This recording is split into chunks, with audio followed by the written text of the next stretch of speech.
Voice of Punjab TV ਦੇਖ ਰਹੇ ਸਾਰੇ ਦਰਸ਼ਕਾਂ ਨੂੰ ਮੇਰੇ ਵੱਲੋਂ ਪਿਆਰ ਭਰੀ ਸਤਿ ਸ਼੍ਰੀ ਅਕਾਲ। ਮੈਂ ਸਿਮਰਨ, ਮੈਂ ਜਿੰਨੀ ਵਾਜਾਨੀ ਤੇ ਮੈਮ ਅੱਜ ਖਬਰਸਾਰ ਦੇ ਵਿੱਚ ਸਾਡੀ ਪਹਿਲੀ ਖਬਰ ਇਹ ਹੈ ਕਿ 13 ਨਵੰਬਰ ਨੂੰ ਜਿਹੜੀ ਸਾਡੀ ਕੇਂਦਰ ਸਰਕਾਰ ਹੈ ਉਹਨਾਂ ਨੇ ਕਿਸਾਨ ਜਥੇਬੰਦੀਆਂ ਨੂੰ ਜਿਹੜੇ ਕਿਸਾਨ ਜਥੇਬੰਦੀਆਂ ਦੇ ਨੁਮਾਇੰਦੇ ਆ ਉਹਨਾਂ ਨੂੰ ਸੱਦਾ ਦਿੱਤਾ ਹੈ ਤਾਂ ਕਿ ਜਿਹੜਾ ਕਿਸਾਨ ਅੰਦੋਲਨ ਜਿਹੜਾ ਚੱਲ ਰਿਹਾ ਹੈ ਉਹਦੇ ਲਈ ਕੋਈ ਹੱਲ ਕੱਢ ਸਕੇ। ਤੇ ਹਾਂਜੀ ਸਿਮਰਨ, ਕਿਉਂਕਿ ਇਸ ਟਾਈਮ ਤਾਂ ਉਮੀਦ ਕਰਦੇ ਹਾਂ ਕਿ ਕਿਸਾਨ ਜਥੇਬੰਦੀਆਂ ਜਿਹੜੀਆਂ ਹੈਗੀਆਂ ਉਹਨਾਂ ਨੂੰ ਕੁਛ ਨਾ ਕੁਛ ਸਿੱਟਾ ਮਿਲੂਗਾ, ਕਿਉਂਕਿ ਲਾਸਟ ਟਾਈਮ ਜਦੋਂ ਕਿਸਾਨ ਜਥੇਬੰਦੀਆਂ ਦਿੱਲੀਆਂ ਗਈਆਂ ਸੀਗੀਆਂ ਮੀਟਿੰਗ, ਉਹਨਾਂ ਨੇ ਇਹਨਾਂ ਨੂੰ ਮਿਲਣ ਤੋਂ ਹੀ ਇਨਕਾਰ ਕਰ ਦਿੱਤਾ ਸੀ। ਤੇ ਇੱਕ ਜਿੱਦਾਂ ਹੈਗਾ ਹੈ ਕਿ ਇੱਕ ਆਪਾਂ ਕਹਿ ਲਈਏ ਕਿ ਹੁਣ ਆਹ ਟਾਈਮ ਜਿਹੜਾ ਆ ਕਿ ਦੇਖਦੇ ਆ ਕਿ ਜਿਹੜੀ ਇਹ ਕੇਂਦਰ ਸਰਕਾਰ ਆ ਉਹਨਾਂ ਨੇ ਜਿਹੜਾ ਸੱਦਾ ਭੇਜਿਆ ਆ ਤੇ ਉਹਦੇ ਉੱਤੇ ਇਹ ਆਪਣੇ ਖਰੇ ਉਤਰਦੇ ਆ। ਜੇ ਖਰੇ ਉਤਰਦੇ ਆ, ਮੀਟਿੰਗ ਹੁੰਦੀ ਆ ਤਾਂ ਮੀਟਿੰਗ ਦਾ ਜਿਹੜਾ ਹੈਗਾ ਆ ਪੋਜ਼ਿਟਿਵ ਇੱਕ ਲੈ ਕੇ ਆਣਗੇ, ਕਿਉਂਕਿ ਕਿਸਾਨਾਂ ਨੂੰ ਬਹੁਤ ਹੀ ਉਮੀਦ ਹੈਗੀ ਆ ਕਿ ਇਹਨਾਂ ਦੀ ਜੱਦੋਜਹਿਦ ਜਿਹੜੀ ਕਰ ਰਹੇ ਆ ਉਹਦੇ ਵਿੱਚ ਕੁਛ ਨਾ ਕੁਛ ਇੱਕ ਪੋਜ਼ਿਟਿਵਿਟੀ, ਕੁਛ ਨਾ ਕੁਛ ਇਹਦੇ ਵਿੱਚੋਂ ਰਿਜ਼ਲਟ ਸਾਨੂੰ ਪੋਜ਼ਿਟਿਵ ਦੇਖਣ ਨੂੰ ਮਿਲਣਗੇ ਤੇ ਸੁਣਨ ਨੂੰ ਮਿਲਣਗੇ। ਤੇ ਜੇਕਰ ਪੋਜ਼ਿਟਿਵ ਕੁਛ ਨਾ ਕੁਛ ਮਿਲਦਾ ਆ ਤਾਂ ਇਹੀ ਆ ਕਿ ਕਿਸਾਨਾਂ ਦੀ ਜਿਹੜੀ ਇਹ ਜੱਦੋਜਹਿਦ ਆ ਕੁਛ ਨਾ ਕੁਛ ਜਿਹੜੀ ਆ ਰੰਗ ਲਿਆਉਣ ਦੀ ਉਮੀਦ ਰੱਖ ਸਕਦੀ ਆ। ਤੇ ਮੈਮ ਮੈਨੂੰ ਕਿਤੇ ਨਾ ਕਿਤੇ ਐਵੇਂ ਵੀ ਲੱਗਦਾ ਹੈ ਜਿਵੇਂ ਲਾਸਟ ਟਾਈਮ ਉਹਨਾਂ ਨੂੰ ਨਿਰਾਸ਼ ਹੋ ਕੇ ਆਣਾ ਪਿਆ ਸੀ ਵਾਪਸ ਦਿੱਲੀ ਤੋਂ, ਤੇ ਕੀ ਇਸ ਵਾਰੀ ਜਿਹੜੇ ਸਾਡੇ ਕਿਸਾਨ ਹੈ ਉਹ ਜਾਣਗੇ ਵੀ ਜਾਂ ਨਹੀਂ? ਤੇ ਇਹ ਵੀ ਸਿਮਰਨ ਆਪਾਂ ਕਹਿ ਸਕਦੇ ਹਾਂ ਕਿ ਕਿਉਂਕਿ ਜਦੋਂ ਇੱਕ ਵਾਰੀ ਧੋਖਾ ਕੋਈ ਵੀ ਇਨਸਾਨ ਦੇ ਜਾਂਦਾ ਤਾਂ ਉਹ ਜਦੋਂ ਦੁਬਾਰੇ ਫਿਰ ਆਵਾਜ਼ ਲਗਾਉਂਦਾ ਆ ਤੇ ਫਿਰ ਮੋਰਲਾ ਇਨਸਾਨ ਦੋ ਵਾਰ ਸੋਚਦਾ ਆ ਕਿ ਯਾਰ ਕਿਤੇ ਐਤਕੀ ਤਾਂ ਨਹੀਂ ਇਹ ਉਹ ਸੇਮ ਚੀਜ਼ ਹੀ ਕਰ ਰਹੇ। ਤੇ ਹੋ ਸਕਦਾ ਕਿ ਕਿਸਾਨ ਜਥੇਬੰਦੀਆਂ ਜਿਹੜੀਆਂ ਇਹ ਆਪਸ ਵਿੱਚ ਹੀ ਜਿਹੜੀ ਮੀਟਿੰਗ ਕਰਨਗੀਆਂ, ਸ਼ਾਇਦ ਮੈਨੂੰ ਲੱਗਦਾ ਕਿ ਇਹਨਾਂ ਦੀ ਮੀਟਿੰਗ ਹੈਗੀ ਆ ਤੇ ਉਹ ਡਿਸਾਈਡ ਕਰਨਗੇ ਕਿ ਸਾਨੂੰ ਜਾਣਾ ਚਾਹੀਦਾ ਕਿ ਨਹੀਂ ਜਾਣਾ ਚਾਹੀਦਾ। ਜੇਕਰ ਲਾਸਟ ਟਾਈਮ ਵਾਂਗੂ ਸਾਡੇ ਮੂੰਹ ਤੇ ਉੱਤੇ ਚਪੇੜ ਮਾਰ ਕੇ ਵਾਪਸ ਭੇਜਿਆ ਤੇ ਸਾਡਾ ਜਿਹੜੀ ਹੈਗੀ ਆ ਇੱਕ ਉਹ ਰਿਸਪੈਕਟ ਜਿਹੜੀ ਆ ਉਹ ਵੀ ਅਸੀਂ ਲੂਜ਼ ਕਰ ਸਕਦੇ ਆ। ਤਾਂ ਦੇਖਦੇ ਆ ਕਿ ਕਿਸਾਨ ਜਥੇਬੰਦੀਆਂ ਜਿਹੜੀਆਂ ਹੈਗੀਆਂ ਇਹਦੇ ਕੀ ਸੋਚ ਕੇ ਤੇ ਉੱਥੇ ਪਹੁੰਚਦੀਆਂ ਜਾਂ ਨਹੀਂ ਪਹੁੰਚਦੀਆਂ। ਤੇ ਇਹ ਆਉਣ ਵਾਲੇ ਸਮੇਂ ਦੇ ਵਿੱਚ ਦਿਨ ਤਾਂ ਥੋੜੇ ਹੀ ਰਹਿ ਗਏ ਹੁਣ ਤੇ ਦੇਖੋ ਕਿ ਇਹ ਛਿੱਟਾ ਇਹਦਾ ਵਿੱਚੋਂ ਨਿਕਲਦਾ ਆ ਜੀ। ਤੇ ਉਮੀਦ ਕਰਦੇ ਹਾਂ ਕਿ ਜੇ ਕੇਂਦਰ ਸਰਕਾਰ ਨੇ ਇਸ ਵਾਰ ਕਿਹਾ ਹੈ ਕਿ ਕੁਝ ਹੱਲ ਉਹ ਜ਼ਰੂਰ ਦੇਣਗੇ ਤਾਂ ਅਸੀਂ ਉਮੀਦ ਕਰਦੇ ਹਾਂ ਕਿ ਕੇਂਦਰ ਸਰਕਾਰ ਕੁਝ ਨਾ ਕੁਝ ਜਿਹੜੇ ਆ ਸਾਡੇ ਕਿਸਾਨਾਂ ਲਈ ਕੁਝ ਅੱਛਾ ਕਰੇਗੀ ਤੇ ਦੀਵਾਲੀ ਦੇ ਮੌਕੇ ਤੇ ਉਹ ਵੀ ਖੁਸ਼ ਹੋ ਜਾਣਗੇ। ਤੇ ਹਾਂਜੀ ਸਿਮਰਨ, ਜਿੱਦਾਂ ਦੀਵਾਲੀ ਦੀ ਗੱਲ ਕਰਦੇ ਹਾਂ ਤੇ ਦੀਵਾਲੀ ਇੱਕ ਜਿਹੜਾ ਤਿਉਹਾਰ ਹੈਗਾ ਆ ਸਾਲ ਦੇ ਵਿੱਚ ਇੱਕ ਖੁਸ਼ੀਆਂ ਭਰਿਆ ਮਾਹੌਲ ਲੈ ਕੇ ਆਉਂਦਾ ਹਰ ਇੱਕ ਲਈ, ਹਰ ਇੱਕ ਵਰਗ ਲਈ, ਹਰ ਇੱਕ ਆਪਾਂ ਧਰਮ ਲਈ ਕਹਿ ਲਈਏ ਕਿ ਜਦੋਂ ਇੰਡੀਆ ਦੇ ਤਿਉਹਾਰ ਹੁੰਦੇ ਆ ਆਪਾਂ ਰਲ ਮਿਲ ਕੇ ਮਨਾਈਦੇ ਆ ਤੇ ਉਹਦੇ ਵਿੱਚ ਇੱਕ ਕੋਈ ਇਦਾਂ ਨਹੀਂ ਹੁੰਦਾ ਕਿ ਭਾਵੇਂ ਥੋੜੇ ਕੁ ਸਾਲਾਂ ਤੋਂ ਇਹ ਜਿੱਦਾਂ ਰੌਲਾ ਚੱਲ ਰਿਹਾ ਦੀਵਾਲੀ ਦਾ ਵੀ ਕਿ ਹਾਂਜੀ ਇਹ ਹਿੰਦੂਆਂ ਦੀ ਆ, ਸਿੱਖਾਂ ਦੀ ਆ ਤੇ ਇਹ ਸਾਨੂੰ ਇਦਾਂ ਮਨਾਉਣੀ ਚਾਹੀਦੀ। ਪਰ ਮੇਰੇ ਹਿਸਾਬ ਦੇ ਨਾਲ ਤਾਂ ਸਿਮਰਨ ਕੋਈ ਵੀ ਤਿਉਹਾਰ ਆਪਣਾ ਜਿੱਦਾਂ ਹੁਣ ਕਰਵਾ ਚੌਥ ਨਿਕਲ ਕੇ ਗਿਆ ਆ ਉਹਦੇ ਵਿੱਚ ਵੀ ਇੱਕ ਖੁਸ਼ੀ ਦਾ ਮਾਹੌਲ ਬਣਦਾ ਆ। ਤੇ ਇਦਾਂ ਹੀ ਸਾਰੇ ਜਿਹੜੇ ਤਿਉਹਾਰ ਹੈਗੇ ਆ ਆਪਾਂ ਨੂੰ ਰਲ ਮਿਲ ਕੇ ਮਨਾਉਣੇ ਚਾਹੀਦੇ। ਇੱਕ ਸਪੈਸ਼ਲੀ ਆਹ ਟਾਈਮ ਜਿਹੜਾ ਇਸ ਸਾਲ ਦਾ ਆ ਇੱਕ ਕਰੋਨਾ ਦੀ ਮਹਾਮਾਰੀ ਚੋਂ ਆਪਾਂ ਹਜੇ ਨਿਕਲ ਵੀ ਨਹੀਂ ਪਾ ਰਹੇ ਤੇ ਜੇਕਰ ਇਹ ਤਿਉਹਾਰ ਜਿਹੜੇ ਹੈਗੇ ਆ ਅਸੀਂ ਸਹੀ ਤਰੀਕੇ ਨਾਲ ਅਸੀਂ ਢੰਗ ਨਾਲ ਨਹੀਂ ਮਨਾ ਸਕਦੇ, ਖੁਸ਼ੀਆਂ ਬਾਹਰ ਨਹੀਂ ਲੈ ਕੇ ਸਕਦੇ ਤੇ ਉਹ ਇੱਕ ਜਿਹੜੀ ਹੈਗੀ ਆ ਡਿਪਰੈਸ਼ਨ ਕਰੋਨਾ ਦੇ ਦੌਰਾਨ ਜਿਹੜੀ ਲੋਕਾਂ ਨੂੰ ਹੋਈ ਆ ਤੇ ਤਿਉਹਾਰ ਹੀ ਹੈਗੇ ਆ ਮੇਰੇ ਹਿਸਾਬ ਦੇ ਨਾਲ ਕਿ ਸਾਨੂੰ ਇਹਨਾਂ ਚੀਜ਼ਾਂ ਤੋਂ ਉੱਪਰ ਉਠਾਲ ਕੇ ਤੇ ਇੱਕ ਆਪਣੀ ਜਿਹੜੀ ਹੈਗੀ ਆ ਨੋਰਮਲ ਲਾਈਫ ਜੀਣ ਤੇ ਇੱਕ ਸਾਨੂੰ ਇੱਕ ਸੰਦੇਸ਼ਾ ਦਿੰਦੇ ਆ। ਤੇ ਉਮੀਦ ਇਹ ਕਰਦੇ ਆ ਕਿ ਸਰਕਾਰਾਂ ਜਿਹੜੀਆਂ ਹੁਣ ਨਿਊਜ਼ ਸਿਮਰਨ ਜਿਹੜੀ ਪਟਾਕਿਆਂ ਦੀ ਆਪਾਂ ਗੱਲ ਕਰ ਲਈਏ ਤੇ ਉਹ ਵੀ ਤੁਸੀਂ ਥੋੜਾ ਕੁ ਦੱਸੋ ਕਿ ਪਟਾਕਿਆਂ ਦੀ ਜਿਹੜੀ ਪਾਬੰਦੀ ਸਾਡੀ ਗਵਰਨਮੈਂਟ ਨੇ ਲਾ ਦਿੱਤੀ ਆ ਤੇ ਉਹਦੇ ਬਾਰੇ ਥੋੜੀ ਪਹਿਲਾਂ ਮੈਮ ਜਿਹੜੀ ਸਰਕਾਰ ਹੈ ਉਹਨਾਂ ਨੇ ਜਿਹੜੇ ਸਾਡੇ ਦੁਕਾਨਦਾਰ ਨੇ, ਵਪਾਰੀ ਨੇ, ਉਹਨਾਂ ਨੂੰ ਇਜਾਜ਼ਤ ਦੇ ਦਿੱਤੀ ਸੀਗੀ ਕਿ ਤੁਸੀਂ ਪਟਾਕੇ ਜਿਹੜੇ ਆ ਉਹ ਖਰੀਦ ਸਕਦੇ ਹੋ ਅਗਰ ਤੁਹਾਡੇ ਕੋਲ ਲਾਇਸੈਂਸ ਹੈ ਤੇ। ਪਰ ਹੁਣ ਜਦੋਂ ਉਹਨਾਂ ਨੇ ਵਿਕਰੀ ਜਿਹੜੀ ਆਪਣੀ ਖਰੀਦਦਾਰੀ ਸ਼ੁਰੂ ਕਰ ਦਿੱਤੀ ਆ, ਆਰਡਰ ਦੇ ਦਿੱਤੇ ਆ, ਈਵਨ ਪੇਮੈਂਟ ਵੀ ਕਰ ਦਿੱਤੀ ਹੈ, ਫਿਰ ਸਰਕਾਰ ਨੇ ਜਿਹੜਾ ਇਹ ਚੀਜ਼ ਰੱਦ ਕਰ ਦਿੱਤੀ, ਉਹਦੇ ਤੇ ਬੈਨ ਲਗਾ ਦਿੱਤਾ, ਰੋਕ ਲਗਾ ਦਿੱਤੀ ਗਈ ਹੈ, ਜਿਹਦੇ ਨਾਲ ਜਿਹੜੇ ਸਾਡੇ ਦੁਕਾਨਦਾਰ ਹੈ, ਵਪਾਰੀ ਨੇ, ਉਹਨਾਂ ਨੂੰ ਬਹੁਤ ਹੀ ਜ਼ਿਆਦਾ ਨੁਕਸਾਨ ਜਿਹੜਾ ਹੈ ਉਹ ਝੱਲਣਾ ਪਿਆ ਹੈ। ਹਜ਼ਾਰਾਂ ਲੱਖਾਂ ਦਾ ਉਹਨਾਂ ਦਾ ਨੁਕਸਾਨ ਜਿਹੜਾ ਹੈ ਉਹ ਹੋ ਰਿਹਾ ਹੈ। ਤੇ ਮੈਨੂੰ ਇਹ ਚੀਜ਼ ਸਮਝ ਨਹੀਂ ਲੱਗ ਰਹੀ ਕਿ ਅਗਰ ਤੁਸੀਂ ਇਹੀ ਚੀਜ਼ ਕਰਨੀ ਸੀ ਤਾਂ ਪਹਿਲਾਂ ਕਿਉਂ ਨਹੀਂ, ਕਿਉਂਕਿ ਕੋਵਿਡ-19 ਦੇ ਦੌਰਾਨ ਵੈਸੇ ਵੀ ਹਰ ਵਰਗ ਦੇ ਜਿਹੜੇ ਖੇਤੀਬਾੜੀ ਹੋ ਗਈ, ਭਾਵੇਂ ਉਹ ਸਾਡੇ ਦੁਕਾਨਦਾਰ ਨੇ, ਭਾਵੇਂ ਕੋਈ ਵੀ ਹੈ, ਉਹਨਾਂ ਨੂੰ ਜਿਹੜਾ ਇਹ ਪਹਿਲਾਂ ਹੀ ਬਹੁਤ ਨੁਕਸਾਨ ਜਿਹੜਾ ਇਹ ਸਹਿਣਾ ਪਿਆ ਹੈ। ਤੇ ਹੁਣ ਇਹ ਐਡਾ ਵੱਡਾ ਨੁਕਸਾਨ ਉਹ ਵੀ ਤਿਉਹਾਰਾਂ ਵਾਲੇ ਤਿਉਹਾਰ ਚੱਲ ਰਹੇ ਨੇ ਉਹ ਦਿਨਾਂ ਦੇ ਵਿੱਚ ਉਹਨਾਂ ਨੂੰ ਹੋ ਰਿਹਾ ਹੈ। ਤਾਂ ਮੈਨੂੰ ਲੱਗਦਾ ਹੈ ਕਿਤੇ ਨਾ ਕਿਤੇ ਇਹ ਸਰਕਾਰ ਦੀ ਬਹੁਤ ਵੱਡੀ ਗਲਤੀ ਵੀ ਹੈ ਤੇ ਉਹਨਾਂ ਨੂੰ ਇਸ ਤਰਫ ਧਿਆਨ ਵੀ ਦੇਣਾ ਚਾਹੀਦਾ ਹੈ। ਤੇ ਹਾਂਜੀ ਸਿਮਰਨ, ਮੈਨੂੰ ਲੱਗਦਾ ਕਿ ਆਪਣੇ ਇਹਦੇ ਬਾਰੇ ਜਿਹੜੀ ਹੈਗੀ ਆ ਦੁਕਾਨਦਾਰ ਜਿਹੜੇ ਆ ਜਿਨ੍ਹਾਂ ਨੇ ਪਟਾਕੇ ਦੇ ਜਿਹਨਾਂ ਕੋਲ ਲਾਇਸੈਂਸ ਹੈਗੇ ਆ, ਉਹਨਾਂ ਨੇ ਹਾਈ ਕੋਰਟ ਦੇ ਵਿੱਚ ਇਹਦੀ ਅਪੀਲ ਕੀਤੀ ਆ ਤੇ ਦੇਖੋ ਕੀ ਸਿੱਟਾ ਨਿਕਲਦਾ ਆ। ਕਿ ਉੱਥੇ ਗੱਲ ਆ ਜਾਂਦੀ ਆ ਕਿ ਸਾਡੀ ਗਵਰਨਮੈਂਟ ਜਿਹੜੀ ਹੈਗੀ ਆ ਕਿ ਬਿਨਾਂ ਸੋਚੇ ਸਮਝੇ ਤੇ ਇੱਕਦਮ ਜਿਹੜੇ ਇਹ ਕਾਨੂੰਨ ਲੈ ਆਉਂਦੀ ਆ, ਤੇ ਉਹਦੇ ਵਿੱਚ ਸੋਚਦੀ ਨਹੀਂ ਕਿ ਸਾਡੀ ਪਬਲਿਕ ਆ ਜਾਂ ਸਾਡੇ ਵਪਾਰੀ ਵਰਗ ਜਿਹੜਾ ਇਸ ਟਾਈਮ ਕਰੋਨਾ ਮਹਾਮਾਰੀ ਦੇ ਨਾਲ ਇੱਕ ਜੂਝ ਰਿਹਾ ਆ। ਵਪਾਰ ਜਿਹੜੇ ਹੈਗੇ ਦੁਬਾਰੇ ਸ਼ੁਰੂ ਕਰਕੇ ਆਪਣੀ ਜਿਹੜੀ ਰੋਟੀ ਰੋਜੀ ਜਿਹੜੀ ਹੈਗੀ ਆ ਕਮਾ ਕੇ ਆਪਣੇ ਘਰ ਵਾਲਿਆਂ ਨੂੰ, ਪਰਿਵਾਰ ਨੂੰ ਉਹ ਖਿਲਾਉਣ ਦੇ ਕਾਬਲ ਹੋ ਸਕਣ। ਪਰ ਫਿਰ ਇੱਕ ਤੋਂ ਬਾਅਦ ਇੱਕ ਤਾਂ ਇਸ ਕਰੋਨਾ ਮਹਾਮਾਰੀ ਨੇ ਪਹਿਲਾਂ ਹੀ ਦੁਕਾਨਦਾਰ ਵਰਗ ਨੂੰ ਜਾਂ ਆਪਾਂ ਵਪਾਰੀ ਵਰਗ ਨੂੰ ਕਹਿ ਲਈਏ ਕਿ ਵੈਸੇ ਹੀ ਬਹੁਤ ਹੀ ਨੱਪ ਦਿੱਤਾ, ਕਿਉਂਕਿ ਜਦੋਂ ਕਰੋਨਾ ਦੇ ਦੌਰਾਨ ਸਾਰੀਆਂ ਦੁਕਾਨਾਂ ਬੰਦ ਸੀ, ਕਿਸੇ ਪਾਸੋਂ ਜਿਹੜੀ ਹੈਗੀ ਆ ਇਨਕਮ ਉਹਨਾਂ ਦੀ ਜਿਹੜੀ ਸਾਰਿਆਂ ਦੀ ਬੰਦ ਸੀ, ਤੇ ਵਪਾਰੀਆਂ ਦੇ ਨਾਲ ਲੱਗਦੇ ਜਿੰਨੀ ਆਮ ਪਬਲਿਕ ਹੈਗੀ ਆ ਉਹਨਾਂ ਨੂੰ ਵੀ ਇਫੈਕਟ ਪੈਂਦਾ, ਕਿਉਂਕਿ ਇਹ ਲਿੰਕ ਬਣਿਆ ਹੁੰਦਾ ਆ। ਭਾਵੇਂ ਜਿੱਦਾਂ ਵਪਾਰੀ ਆ, ਦੁਕਾਨਦਾਰ ਆ, ਤੇ ਭਾਵੇਂ ਹੈਗੇ ਆਮ ਆਫਿਸ ਵਿੱਚ ਕੰਮ ਕਰਨ ਵਾਲੇ, ਕਿਉਂਕਿ ਹਰ ਇੱਕ ਚੀਜ਼ਾਂ ਦਾ ਇੱਕ ਲਿੰਕ ਹੁੰਦਾ ਜਿਹਦੇ ਨਾਲ ਸਾਡੀ ਇਹ ਚੇਨ ਜਿਹੜੀ ਹੈਗੀ ਆ ਕੰਮ ਦੀ ਚੱਲਦੀ ਆ, ਰੋਜੀ ਰੋਜੀ ਕਮਾਉਣ ਦੀ ਜਿਹੜੀ ਹੈਗੀ ਆ ਚੇਨ ਜਿਹੜੀ ਸਾਡੀ ਹੈਗੀ ਆ ਉਹ ਚੱਲਦੀ ਆ। ਤੇ ਇੱਥੇ ਹੀ ਹੁਣ ਜਿੱਦਾਂ ਚਲੋ ਠੀਕ ਆ ਕਿ ਆਪਾਂ ਇੱਕ 에ਅਰ ਪੋਲੂਸ਼ਨ ਨੂੰ ਲੈ ਕੇ ਜਿਹੜੀ ਇੱਕ ਚਿੰਤਾ ਜਿਹੜੀ ਆਲ ਅਰਾਊਂਡ ਦਾ ਵਰਲਡ ਬਣੀ ਹੋਈ ਹੈ, ਨਾ ਕਿ ਸਿਰਫ ਇੰਡੀਆ ਦੇ ਵਿੱਚ, ਇਹਨੂੰ ਸਾਨੂੰ ਕੰਟਰੋਲ ਕਰਨਾ ਚਾਹੀਦਾ। ਬਟ ਜੇਕਰ ਇਹ ਪਾਬੰਦੀਆਂ ਲਗਾਉਣੀਆਂ ਆ ਤੇ ਜੀ ਸਦਕੇ ਸਾਡੀ ਗਵਰਨਮੈਂਟ ਲਗਾਵੇ। ਅਸੀਂ ਨਹੀਂ ਕਹਿੰਦੇ ਕਿ ਨਹੀਂ ਲਗਾਉਣੀ ਚਾਹੀਦੀ, ਅਸੀਂ ਖੁਦ ਵੀ ਇਸ ਚੀਜ਼ ਵਿੱਚ ਅਗਰੀ ਹੈਗੇ ਆ ਕਿ ਜਿਹੜੀਆਂ ਭਾਵੇਂ ਉਹ ਪਾਣੀ ਨੂੰ ਆਪਾਂ ਪੋਲੂਟਡ ਕਰਦੇ ਆ, ਭਾਵੇਂ ਆਪਾਂ 에ਅਰ ਨੂੰ ਪੋਲੂਟ ਕਰਦੇ, ਉਹਨਾਂ ਤੇ ਕੰਟਰੋਲ ਲੱਗਣੇ ਚਾਹੀਦੇ ਆ। ਤੇ ਬਟ ਜੇ ਲਾਉਣੇ ਆ ਤਾਂ ਉਹਨਾਂ ਦਾ ਕੋਈ ਟਾਈਮ ਲਿਮਿਟ ਵਿੱਚ ਹੋਣਾ ਚਾਹੀਦਾ ਨਾ, ਕਿ ਤੁਸੀਂ ਇੱਕ ਟਾਈਮ ਤਾਂ 2-3 ਦਿਨ ਪਹਿਲਾਂ ਜਿਹੜੀ ਹੈਗੀ ਆ ਕਿ ਵਪਾਰੀਆਂ ਨੂੰ ਕਹਿ ਦਿੱਤਾ, ਪਟਾਕੇ ਵਾਲਿਆਂ ਨੂੰ, ਕਿ ਜਿਹਨਾਂ ਕੋਲ ਲਾਇਸੈਂਸ ਹੈਗੇ ਆ ਉਹ ਜਿਹੜੇ ਹੈਗੇ ਆ ਉਹ ਪਟਾਕੇ ਜਿਹੜੇ ਹੈਗੇ ਆ ਵੇਚ ਸਕਦੇ ਆ। ਤੇ ਹੁਣ ਉਹਨਾਂ ਨੂੰ ਇੱਕ ਪੋਜ਼ਿਟਿਵਿਟੀ ਮਿਲ ਗਈ ਕਿ ਹਾਂਜੀ ਅਸੀਂ ਆਪਣੇ ਪਟਾਕੇ ਵੇਚ ਸਕਦੇ ਆ। ਤੇ ਸਿਮਰਨ, ਗੱਲ ਇੱਥੇ ਨਹੀਂ ਮੁੱਕਦੀ ਕਿ ਜਿਹੜੇ ਵਪਾਰੀ ਆ ਉਹਨਾਂ ਨੇ ਜਿਹੜੀਆਂ ਫੈਕਟਰੀਆਂ ਇਹਨੂੰ ਪ੍ਰੋਡਿਊਸ ਕਰਦੀਆਂ ਪਟਾਕਿਆਂ ਨੂੰ, ਉਹਨਾਂ ਨੂੰ ਆਪਣੇ ਆਰਡਰ ਦੇ ਚੁੱਕੇ ਆ। ਹੁਣ ਪਹਿਲੀ ਗੱਲ ਤਾਂ ਜਿਹੜੀ ਹੈਗੀ ਆ ਕਿ ਫੈਕਟਰੀਆਂ ਵਾਲਿਆਂ ਨੇ ਆਪਣੀ ਪ੍ਰੋਡਕਸ਼ਨ ਸ਼ੁਰੂ ਕਰ ਦਿੱਤੀ ਆ, ਤੇ ਜੇ ਪ੍ਰੋਡਕਸ਼ਨ ਸ਼ੁਰੂ ਕਰ ਦਿੱਤੀ ਆ ਤੇ ਉਹਨਾਂ ਨੇ ਵੀ ਆਪਣਾ ਰॉ ਮਟੀਰੀਅਲ ਖਰੀਦ ਕੇ ਤੇ ਉਹ ਜਮ੍ਹਾਂ ਕੀਤਾ ਆ। ਤੇ ਹੁਣ ਜੇ ਮਰਨਾ ਆ ਤਾਂ ਸਾਰਿਆਂ ਨੇ ਹੀ ਮਰਨਾ ਆ, ਸਿਰਫ ਜਿਹਨਾਂ ਪਟਾਕੇ ਵੇਚਣੇ ਉਹਨਾਂ ਨੇ ਨਹੀਂ, ਫੈਕਟਰੀਆਂ ਵਾਲਿਆਂ ਨੇ, ਤੇ ਜਾਂ ਜਿੱਥੋਂ ਫੈਕਟਰੀਆਂ ਵਾਲਿਆਂ ਨੇ ਰॉ ਮਟੀਰੀਅਲ ਖਰੀਦਿਆ ਉਹਨਾਂ ਨੂੰ ਵੀ, ਕਿਉਂਕਿ ਜੇਕਰ ਫੈਕਟਰੀਆਂ ਵਾਲਿਆਂ ਨੂੰ ਪੈਸੇ ਨਾ ਮਿਲੇ, ਠੀਕ ਹੈ ਨਾ, ਤੇ ਜਿੱਥੋਂ ਰॉ ਮਟੀਰੀਅਲ ਖਰੀਦਿਆ ਉਹਨਾਂ ਨੂੰ ਵੀ ਮਰਨਾ ਪੈਣਾ ਨਾਲ। ਤੇ ਇਹ ਆ ਕਿ ਗਵਰਨਮੈਂਟ, ਮੇਰਾ ਕਹਿਣ ਦਾ ਭਾਵ ਇਹ ਆ ਕਿ ਸਾਡੀ ਗਵਰਨਮੈਂਟ ਬਿਨਾਂ ਸੋਚੇ ਸਮਝੇ ਹੀ ਜਿਹੜੇ ਹੈਗੇ ਇਹ ਫੈਸਲੇ ਲੈਂਦੀ ਆ। ਇਹ ਮੈਨੂੰ ਨਹੀਂ ਸਮਝ ਆਉਂਦੀ ਕਿ ਸਾਡੀ ਗਵਰਨਮੈਂਟ ਨੂੰ ਅੱਜ ਕੱਲ੍ਹ ਦੇ ਦੌਰ ਦੇ ਵਿੱਚ ਹੋਇਆ ਕੀ ਆ, ਕਿ ਇਹ ਵੀ ਕਰੋਨਾ ਮਹਾਮਾਰੀ ਦੇ ਦੌਰਾਨ ਦੇ ਵਿੱਚ ਕੀ ਡਿਪਰੈਸ਼ਨ ਦੇ ਵਿੱਚ ਚਲ ਗਈ ਆ, ਕਿ ਜਿਹੜੀ ਇਦਾਂ ਦੀਆਂ ਬਖਲਾਈਆਂ ਹੋਈਆਂ ਹਰਕਤਾਂ ਕਰਕੇ ਇਦਾਂ ਦੇ ਜਿਹੜੇ ਕਾਨੂੰਨ ਜਿਹੜੇ ਹੈਗੇ ਆ ਇੱਕਦਮ ਇੱਕ ਝੱਟ ਕੱਢ ਕੇ ਇਹ ਲੈ ਜਾਂਦੀ ਆ। ਜੀ ਬਿਲਕੁਲ। ਤੇ ਮੈਮ ਤੀਸਰੀ ਖਬਰ ਜਿਹੜੀ ਹੈ ਮੈਂ ਉਹਦੇ ਤੇ ਚਾਨਣਾ ਪਾਣਾ ਚਾਹਾਂਗੀ। ਸਾਡੇ ਫਿਰੋਜ਼ਪੁਰ ਦੇ ਵਿੱਚ ਇੱਕ 17 ਸਾਲ ਦੀ ਕੁੜੀ ਦੇ ਨਾਲ ਰੇਪ ਹੋਇਆ, ਗੈਂਗ ਰੇਪ, ਤੇ ਇੱਕੋ ਵੀ ਗਰੀਬ ਵਰਗ ਦੀ ਲੜਕੀ ਸੀਗੀ। ਤੇ ਮੈਨੂੰ ਨਹੀਂ ਸਮਝ ਲੱਗਦੀ ਕਿ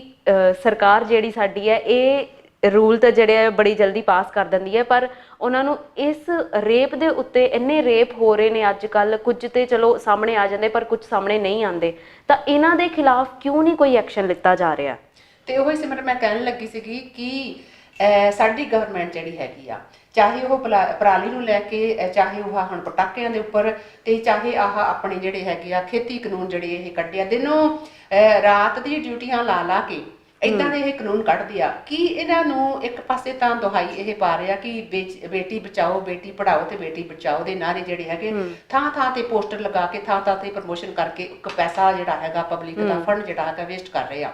ਕਿ ਉਹ ਹੀ ਫੰਡ ਜਿਹੜਾ ਆ ਇਦਾਂ ਦੀਆਂ ਚੀਜ਼ਾਂ ਤੇ ਨਹੀਂ ਲੱਗਦਾ, ਕਿਉਂ ਇਹ ਜਿਹੜੇ ਕਾਨੂੰਨ ਹੈਗੇ ਆ ਇਦਾਂ ਦੇ ਸਖਤ ਨਹੀਂ ਕੱਢ ਸਕਦੇ ਕਿ ਇੱਕ ਔਰਤ ਜਿਹੜੀ ਹੈਗੀ ਆ ਉਹ ਇਸ ਸਾਡੀ ਜਿਹੜੀ ਕੰਟਰੀ ਆਪਾਂ ਇਸ ਟਾਈਮ ਮੈਂ ਕਹਿੰਦੀ ਆ ਕਿ ਸਾਨੂੰ ਖੁਦ ਨੂੰ ਇੱਕ ਇੰਡੀਅਨ ਹੋਣ ਤੇ ਇੱਕ ਸ਼ਰਮ ਆਉਂਦੀ ਆ ਕਿ ਅਸੀਂ ਆਪਣੇ ਆਪ ਨੂੰ ਇੱਕ ਇੰਡੀਅਨ ਵਿਸ਼ਨਤਾ ਕਹਿੰਦੇ ਆ। ਦੂਸਰਿਆਂ ਮੁਲਕਾਂ ਵਾਲਿਆਂ ਨੂੰ ਸਾਨੂੰ ਸ਼ਰਮ ਆਉਂਦੀ ਆ, ਕਿਉਂਕਿ ਬਾਹਰਲੇ ਮੁਲਕਾਂ 'ਚ ਰੇਪਸ ਕੇਸ ਹੁੰਦੇ ਆ, ਇਹ ਨਹੀਂ ਅਸੀਂ ਕਹਿੰਦੇ ਕਿ ਬਾਹਰਲੇ ਮੁਲਕਾਂ 'ਚ ਵਿੱਚ ਨਹੀਂ ਹੁੰਦੇ, ਬਟ ਫਿਰ ਵੀ ਉੱਥੇ ਉਹਨਾਂ ਦੀਆਂ ਸਖਤਾਈਆਂ, ਉਹਨਾਂ ਦੇ ਜਿਹੜੇ ਕਾਨੂੰਨ ਇੱਦਾਂ ਦੇ ਆ, ਉਹਨਾਂ ਦੀ ਪਨਿਸ਼ਮੈਂਟ ਇੰਨੀ ਹਾਰਸ਼ ਹੋਣ ਦੇ ਕਾਰਨ ਕਰਕੇ ਕਿ ਇਹ ਜਿਹੜੇ ਕੇਸਿਸ ਹੈਗੇ ਆ ਉਹਨਾਂ ਨੂੰ ਬਹੁਤ ਹੀ ਇੱਕ ਜਿੱਦਾਂ ਕਹਿੰਦੇ ਹੁੰਦੇ ਆ ਰੋਕਥਾਮ ਲੱਗ ਜਾਂਦੀ ਆ। ਪਰ ਜੇਕਰ ਇਦਾਂ ਦੇ ਕੇਸ ਹੁੰਦੇ ਵੀ ਆ ਤੇ ਉਹਨਾਂ ਨੂੰ ਸਜ਼ਾ ਇਦਾਂ ਦੀ ਮਿਲਦੀ ਆ ਕਿ ਉਹਨਾਂ ਨੂੰ ਉਹਨਾਂ ਦੇ ਕੀਤੇ ਦੀ ਸਜ਼ਾ ਮਿਲਦੀ ਜ਼ਰੂਰ ਆ ਜੀ। ਬਟ ਸਾਡੀ ਜਿਹੜੀ ਇੱਥੇ ਇੰਡੀਆ ਦੀ ਸਰਕਾਰ ਕਹਿ ਲਈਏ, ਭਾਵੇਂ ਆਪਾਂ ਹੁਣ ਇਸ ਟਾਈਮ ਪੰਜਾਬ ਦੀ ਗੱਲ ਕਰੀਏ ਕਿ ਫਿਰੋਜ਼ਪੁਰ ਦੇ ਵਿੱਚ ਰੀਸੈਂਟਲੀ ਹੀ ਸਿਮਰਨ ਤੁਹਾਨੂੰ ਪਤਾ ਕਿ ਪਿਛਲੇ ਹਫਤੇ ਦੀ ਗੱਲ ਆ ਕਿ ਇੱਕ ਨਸ਼ੇੜੀ ਬਾਪ ਨੇ ਆਪਣੀ 3-4 ਸਾਲਾਂ ਦੀ ਧੀ ਦਾ ਰੇਪ ਕੀਤਾ ਤੇ ਕਿੱਥੋਂ ਦਾ ਇਹ ਕਹਿਰ ਜਿਹੜਾ ਹੈਗਾ ਆ ਸਾਡੇ ਇਸ ਸਮਾਜ ਦੇ ਵਿੱਚ ਇਹ ਵੜ ਗਿਆ ਕਿ ਸਾਡੇ ਸਮਾਜ ਦੇ ਵਿੱਚ ਸਾਡੇ ਇੱਕ ਦਿਮਾਗ ਇੰਨੇ ਗੰਦੇ ਹੋ ਚੁੱਕੇ ਆ। ਮੈਨੂੰ ਤਾਂ ਸਮਝ ਨਹੀਂ ਲੱਗਦੀ ਕਿ ਸਿਮਰਨ ਸਾਡੇ ਪੰਜਾਬ ਦੇ ਸਮਾਜ ਦੇ ਵਿੱਚ ਆਪਾਂ ਕਹਿ ਲਈਏ ਕਿ ਇੰਡੀਆ ਦੀਆਂ ਗੱਲਾਂ ਤਾਂ ਆਪਾਂ ਦੂਰ ਦੀਆਂ ਕਰੀਏ, ਕਿਉਂਕਿ ਪਹਿਲਾਂ ਆਪਣੇ ਘਰ ਦੀ ਹੀ ਗੱਲ ਸਾਨੂੰ ਕਰਨੀ ਚਾਹੀਦੀ ਆ ਕਿ ਅਸੀਂ ਪੰਜਾਬੀ ਹੋਣ ਦੇ ਨਾਤੇ ਇੱਕ ਬਾਪ, ਉਹ ਵੀ ਸਕਾ ਬਾਪ, ਆਪਣੀ ਉਹ ਵੀ ਛੋਟੀ ਜੀ ਧੀ ਦੇ 3-4 ਸਾਲ ਦੀ ਧੀ, ਤੇ ਕੀ ਗੱਲ ਉਹਦੇ ਦਿਮਾਗ ਦੇ ਵਿੱਚ ਇੰਨੀ ਹਵਸ਼ਪੁਣਾ ਚੜ ਗਿਆ ਕਿ ਆਪਣੀ ਜਿਹੜੀ ਬੱਚੀ ਸੀ ਇੰਨੀ ਛੋਟੀ ਉਹਨੂੰ ਰੇਪ ਕਰਕੇ ਉਹਦੀ ਜਿਹੜੀ ਹਾਲਤ ਉਸਨੇ ਇਨਸਾਨ ਨੇ ਕੀਤੀ ਆ। ਤੇ ਉਹ ਇਹ ਗੱਲ ਕਰਦਿਆਂ ਦਾ ਵੀ ਇੱਕ ਕਲੇਜਾ ਸਾਡਾ ਬਾਹਰ ਨੂੰ ਆਂਦਾ ਕਿ ਅੱਖਾਂ ਦੇ ਵਿੱਚ ਅਥਰੂ ਆਟੋਮੈਟਿਕ ਨਿਕਲ ਆਉਂਦੇ, ਦਿਲ ਦੇ ਵਿੱਚ ਇੱਕ ਨਾਈਫ ਚੁੱਭਦਾ ਆਪਾਂ ਕਹਿ ਲਈਏ ਇਦਾਂ ਦੀਆਂ ਗੱਲਾਂ ਕਰਨ ਨੂੰ। ਤੇ ਕੀ ਗੱਲ ਉਸ ਮਾਂ ਤੇ ਕੀ ਬੀਤੀ ਹੋਊਗੀ ਆਪਣੀ ਇਸ ਧੀ ਦੀ ਹਾਲਤ ਦੇਖ ਕੇ, ਤੇ ਕੀ ਉਹ ਬਾਪ ਜਿਹੜਾ ਹੈਗਾ ਉਹ ਔਰਤ ਜਿਹੜੀ ਹੈਗੀ ਆ ਉਹਨੂੰ ਉਹਦਾ ਦਿਲ ਨਹੀਂ ਕੀਤਾ ਹੋਊਗਾ ਕਿ ਇਹਦੀ ਵੀ ਮੈਂ ਇੱਕ ਇਦਾਂ ਦੀ ਹਾਲਤ ਕਰਾਂ ਕਿ ਜਿਹੜੀ ਮੇਰੀ ਇਸ ਇਨਸਾਨ ਨੇ ਮੇਰੀ ਧੀ ਦੀ ਹਾਲਤ ਕੀਤੀ ਹੋਈ ਆ। ਤੇ ਸਿਮਰਨ ਉੱਥੇ ਗੱਲ ਆਉਂਦੀ ਆ ਕਿ ਸਾਡੀ ਸਰਕਾਰ ਨੂੰ ਇਹਨਾਂ ਤੇ, ਭਾਵੇਂ ਆਪਾਂ ਪੰਜਾਬ ਸਰਕਾਰ ਦੀ ਗੱਲ ਕਰੀਏ ਕਿ ਜੇਕਰ ਸਾਡੇ ਕੈਪਟਨ ਸਾਹਿਬ ਨੂੰ ਵੀ ਇਹਨਾਂ ਚੀਜ਼ਾਂ ਨੂੰ ਮੈਨੂੰ ਲੱਗਦਾ ਕਿ ਦਿਖਦਾ ਨਹੀਂ ਹੈਗਾ ਕਿ ਸਾਡੇ ਪੰਜਾਬ 'ਚ ਹੋ ਕੀ ਰਿਹਾ ਆ। ਫਿਰ ਉਹੀ ਗੱਲਾਂ ਹੁੰਦੀਆਂ ਕਿ ਜੇਕਰ ਸਾਡੀ ਇੱਕ ਸੈਂਟਰ ਗਵਰਨਮੈਂਟ ਤੇ ਹੈਗੀ ਆ, ਬਟ ਸੂਬਾ ਸਰਕਾਰ ਨੂੰ ਵੀ ਕੁਛ ਨਾ ਕੁਛ ਸਾਡੀ ਪਬਲਿਕ ਲਈ ਇਦਾਂ ਦੇ ਕਾਨੂੰਨ ਜਿਹੜੇ ਹੈਗੇ ਆ ਵੱਖਰੇ ਕੱਢਣੇ ਚਾਹੀਦੇ ਆ ਜਿੱਥੇ ਤੁਹਾਡੀ ਪਬਲਿਕ ਦੀ ਸੇਫਟੀ ਹੋਵੇ, ਸਪੈਸ਼ਲੀ ਜਿਹੜੀ ਹੈਗੀਆਂ ਔਰਤਾਂ ਦੀ ਜਿਹੜੀ ਸੇਫਟੀ ਹੈ ਇਸ ਟਾਈਮ ਜਿਹੜੀ ਹੈਗੀਆਂ ਮੇਰੇ ਹਿਸਾਬ ਦੇ ਨਾਲ ਨਿੱਲ ਆ। ਤੇ ਸਾਡੀ ਸਰਕਾਰਾਂ ਨੂੰ ਇਹਦੇ ਉੱਤੇ ਜ਼ੋਰ ਪਾਉਣਾ ਚਾਹੀਦਾ, ਸਜ਼ਾਵਾਂ ਇਦਾਂ ਦੀਆਂ ਦੇਣੀਆਂ ਚਾਹੀਦੀਆਂ ਆ ਕਿ ਜਿਹੜਾ ਦੂਸਰਾ ਇਨਸਾਨ ਇਦਾਂ ਦਾ ਜਿਹੜੀ ਹਰਕਤ ਕਰਨ ਤੋਂ ਜਿਹੜਾ 100 ਵਾਰ ਸੋਚੇ ਕਿ ਜੇਕਰ ਮੈਂ ਇਦਾਂ ਦਾ ਕੁਝ ਕੀਤਾ ਆ ਤੇ ਮੇਰੇ ਨਾਲ ਕੀ ਹੋਊਗਾ। ਤੇ ਦੂਜੀ ਗੱਲ ਸਿਮਰਨ ਇਹ ਆ ਕਿ ਜੇਕਰ ਇਦਾਂ ਦੀਆਂ ਹਰਕਤਾਂ ਹੁੰਦੀਆਂ ਆ ਉਹਦੇ ਪਿੱਛੇ ਕੀ ਕਾਰਨ ਹੈਗੇ ਆ ਕਿ ਇਦਾਂ ਦੀ ਹਰਕਤ ਜਿਹੜੀ ਹੈਗੀ ਆ ਇਨਸਾਨ ਕਰਦਾ ਤੇ ਕਿਉਂ ਕਰਦਾ ਆ, ਤੇ ਉਹਦੇ ਪਿੱਛੇ ਵੀ ਰਿਸਰਚਾਂ ਹੋਣੀਆਂ ਚਾਹੀਦੀਆਂ ਆ। ਤੇ ਰਿਸਰਚ ਹੋ ਕੇ ਤੇ ਉਹਦੇ ਉੱਤੇ ਵੀ ਕਿੱਦਾਂ ਜਿੱਦਾਂ ਕਹਿੰਦੇ ਹੁੰਦੇ ਨਾ ਕਿ ਜਿਹੜੀ ਕੋਈ ਵੀ ਬਿਮਾਰੀ ਆ ਉਹਦੀ ਜੜ ਤੱਕ ਸਾਨੂੰ ਪਹੁੰਚਣਾ ਜ਼ਰੂਰੀ ਆ। ਤੇ ਇਹ ਜਿਹੜੀ ਬਿਮਾਰੀ ਜਿਹੜੀ ਰੇਪ ਕੇਸਿਸ ਦੀ ਹੈਗੀ ਆ, ਇਹ ਬਿਮਾਰੀ ਜਿਹੜੀ ਬਹੁਤ ਹੀ ਖਤਰਨਾਕ ਆ, ਇਹਦੀ ਜੜ ਤੱਕ ਸਾਨੂੰ ਪਹੁੰਚਣਾ ਚਾਹੀਦਾ। ਸਪੈਸ਼ਲੀ ਸਿਮਰਨ ਦੇਖਣ ਵਿੱਚ ਆ ਰਿਹਾ ਕਿ ਜਿਹੜੇ ਸਾਡੇ ਗਰੀਬ ਵਰਗ ਜਿਹੜਾ ਇੱਕ ਕਾਮਾ ਵਰਗ ਜਿਹੜਾ ਬਾਹਰਲੇ ਸੂਬਿਆਂ ਚੋਂ ਆਣ ਕੇ ਇੱਥੇ ਵਸਿਆ ਹੋਇਆ ਆ, ਇਹ ਜਿੰਨੀਆਂ ਵੀ ਘਟਨਾਵਾਂ ਜ਼ਿਆਦੀਆਂ ਜਿਹੜੀਆਂ ਗੈਂਗ ਰੇਪਸ ਹੋ ਰਹੇ ਆ ਉਹਨਾਂ ਦੀਆਂ ਬੱਚੀਆਂ ਨਾਲ ਹੀ ਹੋ ਰਹੇ ਆ। ਇਹ ਕਿਉਂ ਹੋ ਰਹੇ ਆ ਤੇ ਜਿਹੜੇ ਕਰ ਰਹੇ ਆ ਉਹ ਕਿਸ ਵਰਗ ਦੇ ਹੈਗੇ ਆ। ਇਹਨਾਂ ਨੂੰ ਸਰਕਾਰਾਂ ਨੂੰ ਹੱਥ ਜੋੜ ਕੇ ਬੇਨਤੀ ਆ ਅਸੀਂ ਕਰ ਸਕਦੇ ਕਿ ਜਰਾ ਗੌਰ ਦਿੱਤਾ ਜਾਵੇ ਕਿ ਜਿਹੜੀਆਂ ਸਾਡੀਆਂ ਧੀਆਂ ਜਿਹੜੀਆਂ ਬਾਹਰਲੇ ਸੂਬਿਆਂ ਦੇ ਵਿੱਚੋਂ ਇੱਥੇ ਆਪਣੀ ਫੈਮਿਲੀਜ਼ ਦੇ ਨਾਲ ਕੰਮ ਕਰਨ ਆਉਂਦੀਆਂ, ਉਹ ਘਰਾਂ ਦੇ ਵਿੱਚ ਜਾ ਕੇ ਸਫਾਈ ਦਾ ਵੀ ਕੰਮ ਕਰਦੀਆਂ, ਤੇ ਕੀ ਸੇਫਟੀ ਹੈਗੀ ਆ ਕਿ ਜੇ ਬੇਗਾਨੇ ਘਰ ਦੇ ਵਿੱਚ ਸਾਡੀ ਧੀ ਭੈਣ ਜਿਹੜੀ ਹੈਗੀ ਆ ਉਹ ਜਾ ਕੇ ਕੰਮ ਕਰਦੀ ਆ, ਰੋਜੀ ਆਪਣੀ ਰੋਟੀ ਕਮਾਉਣ ਵਾਸਤੇ ਦੂਸਰੇ ਮੁਲਕਾਂ ਸੂਬਿਆਂ ਵਿੱਚ ਉੱਠ ਕੇ ਇੱਥੇ ਸਾਡੇ ਸੂਬੇ ਦੇ ਵਿੱਚ ਆਉਂਦੇ ਆ। ਕਿੰਨੀ ਕੁ ਸਾਡੇ ਲਈ ਇੱਕ ਸ਼ਰਮ ਦੀ ਗੱਲ ਹੈਗੀ ਆ ਕਿ ਅਸੀਂ ਵੈਸੇ ਤਾਂ ਕਹਿਣ ਨੂੰ ਪੰਜਾਬੀ ਕਹਾਣੀ ਆ ਕਿ ਪੰਜਾਬੀਆਂ ਦੀ ਸ਼ਾਨ ਵੱਖਰੀ ਤੇ ਟੌਰ ਵੱਖਰਾ ਆ, ਬਟ ਜਦੋਂ ਸਾਡੇ ਸੂਬੇ ਦੇ ਵਿੱਚ ਆਹ ਹਰਕਤਾਂ ਹੁੰਦੀਆਂ ਤੇ ਸਾਡਾ ਸਿਰ ਜਿਹੜਾ ਹੈਗਾ ਆ ਉਹ ਸ਼ਰਮ ਦੇ ਨਾਲ ਝੁਕ ਜਾਂਦਾ ਹੈ ਜੀ। ਤੇ ਮੈਮ ਇੱਕ ਹੋਰ ਚੀਜ਼ ਮੈਂ ਇਹਦੇ ਵਿੱਚ ਐਡ ਕਰਨਾ ਚਾਹਾਂਗੀ ਕਿ ਸਿਰਫ ਛੋਟੀਆਂ ਬੱਚੀਆਂ ਨਹੀਂ, ਸਿਰਫ ਜਵਾਨ ਲੜਕੀਆਂ ਹੀ ਨਹੀਂ, 1 ਸਾਲ ਦੀ ਕੁੜੀ ਤੋਂ ਲੈ ਕੇ 4-5 ਸਾਲ ਮਹੀਨੇ ਦੀ ਬੱਚੀ ਤੋਂ ਲੈ ਕੇ 80-90 ਸਾਲ ਦੀਆਂ ਔਰਤਾਂ ਨਾਲ ਵੀ ਰੇਪ ਹੋ ਰਹੇ ਆ। ਬਿਲਕੁਲ ਸਹੀ। ਤੇ ਮੈਨੂੰ ਨਹੀਂ ਸਮਝ ਲੱਗਦਾ ਕਿ ਇੰਨਾ ਹਫਸ ਜਿਹੜਾ ਸਾਡੇ ਸਮਾਜ ਦੇ ਵਿੱਚ ਕਿੱਥੋਂ ਆਇਆ, ਕੀ ਸੋਚਦੇ ਆ ਇਹ ਲੋਕ। ਤੇ ਮੈਨੂੰ ਲੱਗਦਾ ਹੈ ਕਿ ਸਰਕਾਰ ਨੂੰ ਜਿਹੜਾ ਹੈ ਆਪਣਾ ਨਾਰਾ ਜਿਹੜਾ ਹੈ ਉਹੀ ਚੇਂਜ ਕਰ ਲੈਣਾ ਚਾਹੀਦਾ, ਬੇਟੀ ਬਚਾਓ ਬੇਟੀ ਪੜਾਓ। ਮੈਨੂੰ ਲੱਗਦਾ ਕਿ ਉਹੀ ਦੌਰ ਵਧੀਆ ਸੀਗਾ ਜਦੋਂ ਜਿਹੜੇ ਲੋਕ ਸੀਗੇ ਆਪਣੀਆਂ ਬੱਚੀਆਂ ਨੂੰ ਕੁੱਖਾਂ ਵਿੱਚ ਹੀ ਮਾਰ ਦਿੰਦੇ ਸੀਗੇ, ਕਿਉਂਕਿ ਇਹੋ ਜਿਹੀ ਹਾਲਤ ਕਰਕੇ ਛੱਡ ਦਿੰਦੇ ਆ। ਇੰਨੀ ਦਰਿੰਦਗੀ ਦਿਖਾਉਂਦੇ ਨੇ ਇਹ ਲੋਕ ਰੇਪ ਕਰਨ ਵੇਲੇ ਕਿ ਇੱਕ ਹੁੰਦਾ ਕਿ ਕੁੜੀ ਨਾਲ ਜ਼ਬਰਦਸਤੀ ਹੋਣਾ, ਪਰ ਉਹਦੇ ਤੇ ਇਸ ਤਰ੍ਹਾਂ ਦਾ ਟੌਰਚਰ ਕੀਤਾ ਜਾਂਦਾ ਹੈ, ਉਹਨੂੰ ਮਾਰਿਆ ਜਾਂਦਾ ਇੰਨੀ ਦਰਿੰਦਗੀ ਦੇ ਨਾਲ। ਮੈਨੂੰ ਨਹੀਂ ਸਮਝ ਲੱਗਦਾ ਕਿ ਸਰਕਾਰ ਕਿਉਂ ਸਾਡੀ ਜਿਹੜੀ ਹੈ ਸੁੱਤੀ ਪਈ ਹੈ। ਉਹਨਾਂ ਨੂੰ ਇਹ ਚੀਜ਼ਾਂ ਕਿਉਂ ਨਹੀਂ ਦਿਖਦੀਆਂ? ਇਹੋ ਜਿਹੇ ਕਾਨੂੰਨ ਪਾਸ ਕਰਨ ਵੇਲੇ ਉਹ 1 ਮਿੰਟ ਨਹੀਂ ਲਾਉਂਦੇ ਕਿ ਜਿਹੜੀ ਸਾਡੀ ਲੜਕੀਆਂ ਏ ਉਹ ਸੇਫ ਕਦੋਂ ਕਹਿਣਗੀਆਂ ਕਿ ਹਾਂ ਅਸੀਂ ਸੇਫ ਹਾਂ ਤੇ ਅਸੀਂ ਸਮਾਜ ਦੇ ਵਿੱਚ ਵਿਚਰ ਸਕਦੀਆਂ ਆ। ਅਸੀਂ ਗੱਲ ਕਰਦੇ ਆ ਕਿ ਅੱਜ ਜਿਹੜੀ ਔਰਤ ਹੈ ਉਹ ਮੋਢੇ ਦੇ ਨਾਲ ਮੋਢਾ ਜੋੜ ਕੇ ਚੱਲਦੀ ਹੈ। ਕਦੋਂ? ਮੈਨੂੰ ਨਹੀਂ ਲੱਗਦਾ, ਕਿਉਂਕਿ ਜਦ ਤੱਕ ਅਸੀਂ ਸੇਫ ਹੀ ਨਹੀਂ ਆ ਅਸੀਂ ਘਰੋਂ ਬਾਹਰ ਕਿੱਦਾਂ ਨਿਕਲਾਂਗੇ? 50 ਵਾਰੀ ਅਸੀਂ ਇਹੀ ਸੋਚਦੇ ਹਾਂ ਜਾਣਾ ਚਾਹੀਦਾ, ਨਹੀਂ ਜਾਣਾ ਚਾਹੀਦਾ, ਕਿਉਂਕਿ ਸਾਨੂੰ ਇਹ ਜਿਹੜਾ ਭਾਰਤ ਹੈ, ਇਹ ਜਿਹੜਾ ਸਮਾਜ ਹੈ ਉਹ ਸੇਫ ਨਹੀਂ ਲੱਗਦਾ। ਤੇ ਹਾਂਜੀ ਸਿਮਰਨ, ਜਿੱਦਾਂ ਹੁਣ ਗੱਲ ਕੀਤੀ ਆ, ਭਾਵੇਂ ਉਹ ਕੋਈ ਵੀ ਲਾਈਨ ਆ, ਭਾਵੇਂ ਮੀਡੀਆ ਵਰਗਿਆ, ਚਾਹੇ ਆਫਿਸ ਦੇ ਵਿੱਚ ਕੰਮ ਕਰਦੀਆਂ ਲੜਕੀਆਂ, ਭਾਵੇਂ ਦੁਕਾਨਾਂ ਤੇ ਕੰਮ ਕਰਦੀਆਂ ਲੜਕੀਆਂ, ਕਿਉਂਕਿ ਆਪਣੀ ਰੋਜੀ ਰੋਟੀ ਕਮਾਉਣ ਦਾ ਹਰ ਇੱਕ ਨੂੰ ਹੱਕ ਆ। ਤੇ ਜਦੋਂ ਅਸੀਂ ਰੋਜੀ ਰੋਟੀ ਕਮਾਉਣ ਨੂੰ ਨਿਕਲਦੇ ਆ ਬਾਹਰ, ਤੇ ਘਰੋਂ ਸਾਡੇ ਮਾਂ-ਬਾਪ ਜਿਹੜੇ ਹੈਗੇ ਆ ਉਹ ਵੀ ਸੋਚਦੇ ਆ ਕਿ ਇਹ ਸਾਡੀ ਜਿਹੜੀ ਬੱਚੀ ਬਾਹਰ ਜਾ ਰਹੀ ਹੈ, ਜਾਂ ਸਾਡੀ ਪਤਨੀ ਜਾ ਰਹੀ ਹੈ, ਜਾਂ ਸਾਡੀ ਮਾਂ ਕੰਮ ਤੇ ਜਾ ਰਹੀ ਹੈ, ਵਾਪਸ ਸੇਫਲੀ ਘਰ ਪਹੁੰਚ ਜਾਊਗੀ ਕਿ ਨਹੀਂ ਪਹੁੰਚ ਜਾਊਗੀ। ਤੇ ਦੂਜੀ ਗੱਲ ਸਿਮਰਨ, ਫਿਰੋਜ਼ਪੁਰ ਦੇ ਵਿੱਚ ਜਿਹੜੀ ਇਹ ਕੇਸ ਹੋਇਆ ਆ, ਉਹ ਕੇਸ ਘਰ ਦੇ ਅੰਦਰੋਂ ਉਸ ਲੜਕੀ ਨੂੰ ਜਿਹੜੀ ਹੈਗੀ ਆ ਚੱਕ ਕੇ ਲੈ ਕੇ ਜਾਂਦੇ ਆ। ਤੇ ਫਿਰ ਮਤਲਬ ਇਹ ਆ ਕਿ ਨਾ ਤਾਂ ਅਸੀਂ ਘਰ ਦੇ ਵਿੱਚ ਸੇਫ ਆ ਤੇ ਨਾ ਅਸੀਂ ਬਾਹਰ ਸੇਫ ਆ। ਤੇ ਇਹ ਸਾਡਾ ਸਮਾਜ ਜਿਹੜਾ ਹੈਗਾ ਇਸ ਟਾਈਮ ਮੇਰੀ ਸਮਝ ਤੋਂ ਬਾਹਰ ਆ ਕਿ ਅਸੀਂ ਕਿੱਦਾਂ ਦੇ ਸਮਾਜ ਦੇ ਵਿੱਚ ਰਹਿ ਰਹੇ ਹਾਂ। ਤੇ ਸਾਡਾ ਪੰਜਾਬ ਦਾ ਜਿਹੜਾ ਕਲਚਰ ਆ, ਜਾਂ ਸਾਡਾ ਪੰਜਾਬ ਦਾ ਇੱਕ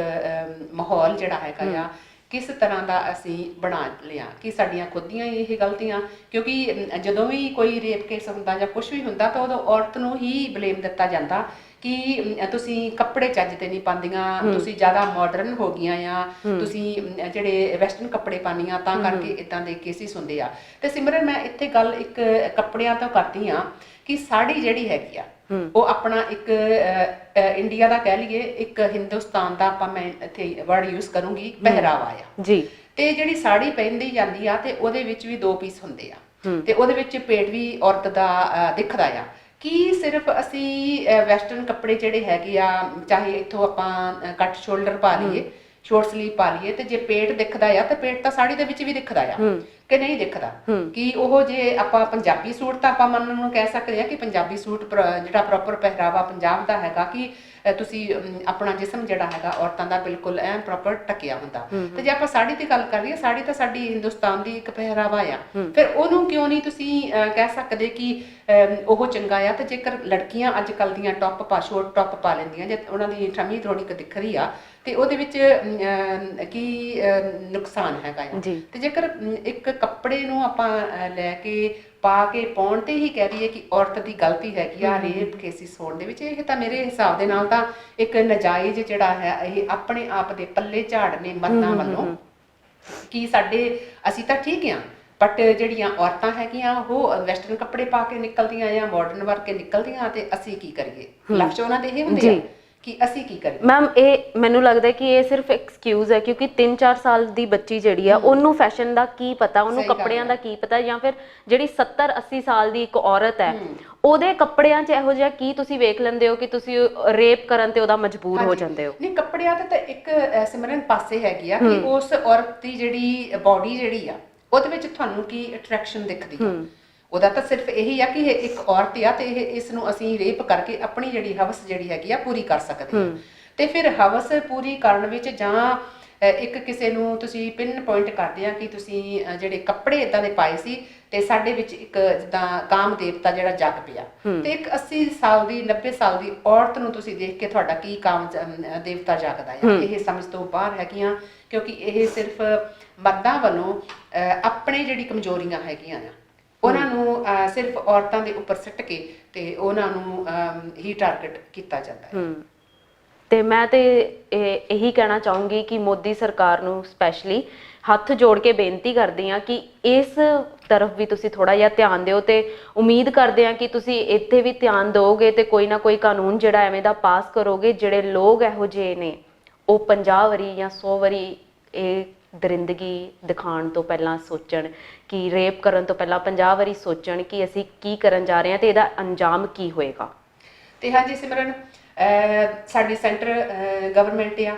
ਉਹਨੂੰ ਵੀ ਸਾਡੇ ਵੱਲੋਂ ਇਹੀ ਰਿਕੁਐਸਟ ਹੈਗੀ ਆ ਕਿ ਜਿੱਦਾਂ ਤੁਸੀਂ ਬਾਕੀ ਕਾਨੂੰਨ ਰਾਤੋਂ ਰਾਤ ਪਾਸ ਕਰ ਸਕਦੇ ਆ, ਰਾਤ ਨੂੰ ਜਿਹੜੇ ਹੈਗੇ ਆ ਉਹ ਵੀ ਭਾਵੇਂ ਐਤਵਾਰ ਹੋਵੇ ਤੇ ਭਾਵੇਂ ਅੱਧੀ ਰਾਤ ਹੋਵੇ, ਕਾਨੂੰਨ ਜਦੋਂ ਤੁਸੀਂ ਪਾਸ ਕਰਨੇ ਹੁੰਦੇ ਆ, ਭਾਵੇਂ ਉਹ ਨੋਟਬੰਦੀ ਨੂੰ ਲੈ ਕੇ ਤਾਂ ਭਾਵੇਂ ਕੋਈ ਵੀ ਕਾਨੂੰਨ ਹੈਗੇ ਆ, ਰਾਤੋਂ ਰਾਤ ਤੁਸੀਂ ਕੰਟਰੀ ਨੂੰ ਜਿਹੜੀ ਹੈਗੀ ਆ ਹੋਲਡ ਤੇ ਲਾ ਦਿੰਦੇ ਆ। ਕੀ ਤੁਹਾਨੂੰ ਇਹ ਜਿਹੜੀਆਂ ਸਾਡੀਆਂ ਲੜਕੀਆਂ, ਸਾਡੀਆਂ ਮਾਵਾਂ ਭੈਣਾਂ ਦੀਆਂ ਇਹ ਇੱਜ਼ਤ ਜਿਹੜੀ ਹੈਗੀ ਆ